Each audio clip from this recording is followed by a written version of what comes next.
ও finally অনেক দিন পরে বাপের বাড়ি এসেছি, তাও আবার 15 দিনের জন্য। কি মজা! ওফ, দারুণ লাগছে আমার। একটু শুয়ে নিই। ও বাপের বাড়ি এসে মানে শুধু খাওয়া, ঘুম আর ফোন দেখা, খাওয়া, ঘুম আর ফোন দেখা। কি মজা! দারুণ লাগছে আমার। এবার তো লম্বা ছুটি আমার। ওফ, দারুণ! কি শান্তি! ওফ, এই সময় আবার কে ফোন করছে? দেখি তো। হ্যালো,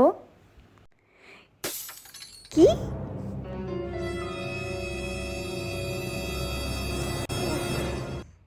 ভালো লাগে না, এই বুড়িটা আর শান্তি দেবে না আমাকে।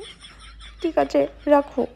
এই বুড়িটা সত্যি, আমি আসলেই বাপের বাড়িতে ওর সিঁড়ি থেকে পড়ে যাবে, বাথরুম থেকে পড়ে যাবে। তোর ভালো লাগে না? যাই, আমি যাই, চলে যাই। আর আসবো না কোনোদিনও বাপের বাড়ি। ভালো লাগে না।